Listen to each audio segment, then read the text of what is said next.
شروع کرتی ہوں اللہ کے نام سے جو بڑا مہربان نہایت رحم کرنے والا ہے۔ تاریخ اسلام کا وہ شیر جن کے اسلام قبول کرنے سے مسلمانوں کے دلوں سے کافروں کا ڈر نکل گیا اور مسلمان کھلے عام دعوت دین دینے لگے۔ جی ہاں، آج رسول کریم صلی اللہ علیہ وسلم کے رفیق چچا حضرت سیدنا حمزہ بن عبد المطلب کی بات کرنے والے ہیں۔ ایسے پیارے اور لاڈلے چچا جنہوں نے ایک دن وہ فرمائش کر دی جسے سوچتے ہوئے بھی صحابی ڈرتے تھے۔ سیدنا امیر حمزہ ایک دن رسول پاک سے عرض کرنے لگے، اے میرے پیارے بھتیجے، میں جبرائیل کو دیکھنا چاہتا ہوں۔ سیدنا حمزہ کی والدہ حالہ بنت وہب رسول اللہ کی والدہ حضرت آمنہ کی چچا زاد بہن تھیں۔ حضرت حمزہ رضی اللہ تعالی عنہ آپ کے رضائی بھائی بھی تھے، یعنی ابو لہب کی لونڈی صوبیہ رضی اللہ تعالی عنہا نے دونوں کو دودھ پلایا تھا۔ حضرت حمزہ نبی اکرم صلی اللہ علیہ وسلم سے 2 سال بڑے تھے۔ ان کو شمشیر زنی، پہلوانی اور گھڑ سواری کا بچپن سے ہی شوق تھا۔ ان کو شکار کرنے میں بھی بڑی دلچسپی تھی، چنانچہ زندگی کا بڑا حصہ اسی مشغلے میں بسر ہوا ہے۔ حضرت حمزہ رضی اللہ تعالی عنہ بہت ہی زیادہ حسین و جمیل تھے۔ آپ رضی اللہ تعالی عنہ بہت ہی دلیر اور بہادر تھے۔ اس کے علاوہ آپ کو شعر و شاعری کا بھی بہت ہی شوق تھا۔ مکہ کے بھائی چارے میں آپ رضی اللہ تعالی عنہ کو حضرت زید بن حارث کے بھائی قرار دیا گیا۔ ان کو حضرت زید سے اس قدر محبت ہو گئی تھی کہ وہ جب بھی غزوات میں تشریف لے کر جاتے تھے ان کو ہی ہر قسم کی وصیت کر کے جاتے تھے۔ حضرت حمزہ حضرت محمد صلی اللہ علیہ وسلم سے بہت ہی زیادہ پیار کرتے تھے۔ دعوت توحید کی صدا مکے میں کافی مدت سے مکہ کی گھاٹیوں میں گونجتی رہی، تاہم حضرت حمزہ جیسے سپاہی کو اپنے کاموں اور شوق سے کہاں فرصت تھی۔ وہ شرک توحید کی باتوں پر غور کرتے، لیکن خدا نے عجیب طرح سے ان کی رہنمائی کی۔ ایک روز حسب معمول شکار سے واپس آ رہے تھے کہ آپ کوہ صفا پر پہنچے تو ایک لونڈی نے کہا، ابو عمارہ، کاش تھوڑی دیر پہلے تم اپنے بھتیجے کا حال دیکھتے کہ وہ خانہ کعبہ میں اپنے مذہب کا واز کر رہے تھے کہ ابو جہل نے ان کو سخت گالیاں دی اور ان کو بہت ہی بری طرح سے تنگ کیا ہے۔ آپ نے ان کو کچھ جواب نہ دیا اور بے بسی کے ساتھ لوٹ گئے۔ یہ سنتے ہی امیر حمزہ کو جوش آ گیا۔ آپ بڑی تیزی کے ساتھ خانہ کعبہ کی طرف گئے۔ ان کا معمول تھا کہ شکار سے واپس آتے ہوئے کوئی راہ میں مل جاتا تو کھڑے ہو کر اس سے ضرور باتیں کرتے تھے، لیکن اس دن آپ بڑی تیزی کے ساتھ مکہ کی طرف جا رہے تھے۔ کسی کی طرف متوجہ ہوئے بغیر مکہ میں پہنچ کر ابو جہل کے سر پر زور سے اپنی کمان دے ماری، جس سے ان کے سر سے خون بہنے لگا۔ یہ دیکھ کر بنو مخدوم کے چند آدمی ابو جہل کی مدد کرنے کے لیے آئے۔ وہ کہنے لگے، حمزہ، شاید تم بھی اپنے دین سے پھر گئے ہو۔ اس پر حضرت حمزہ نے فرمایا کہ میں گواہی دیتا ہوں کہ اللہ ایک ہے، اس کی عبادت کرنی چاہیے۔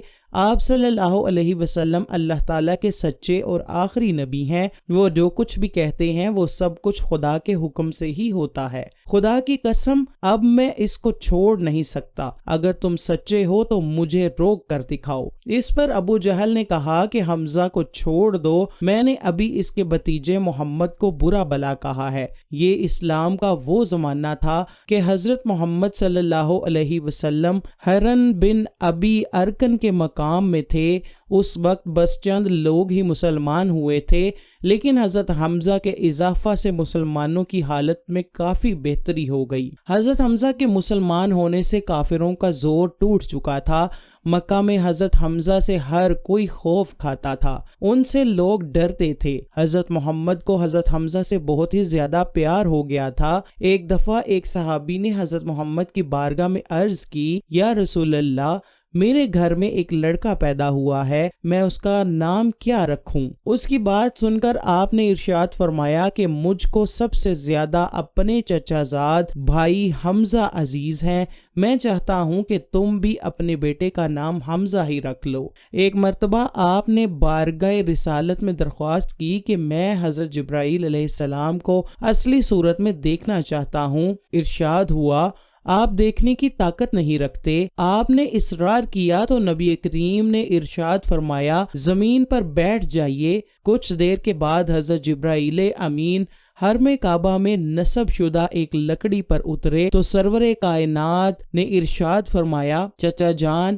نگاہیں اٹھائیے اور دیکھیے۔ آپ نے جو ہی نگاہ اٹھائی تو دیکھا کہ حضرت جبرائیل علیہ السلام کے دونوں پاؤں سب زبرجد کے ہیں، بس اتنا ہی دیکھ پائے اور تاب نہ لا کر بے ہوش ہو گئے۔ رمضان المبارک 1 ہجری میں 30 سواروں کی قیادت کرتے ہوئے اسلامی لشکر کا سب سے پہلا علم آپ رضی اللہ تعالی عنہ نے سنبھالا۔ اگرچہ لڑائی کی نوبت نہ آئی لیکن تاریخ میں اسے سریہ حمزہ کے نام سے جانا جاتا ہے۔ 2 ہجری میں حق و باطل کا پہلا مارکہ میدان بدر میں پیش آیا تو آپ رضی اللہ تعالی عنہ بڑے جوش اور جذبے کے ساتھ شریک ہوئے اور مشرکین کے کئی سورماؤں کو ٹھکانے لگایا۔ آپ اپنے سر پر شتر مرغ کی کلگی سجائے ہوئے تھے جبکہ دونوں ہاتھوں میں تلواریں تھامے اسلام کے دشمنوں کو جہنم واصل کرتے اور فرماتے جاتے کہ میں اللہ اور اس کے رسول کا شیر ہوں۔ شوال المکرم 3 ہجری غزوہ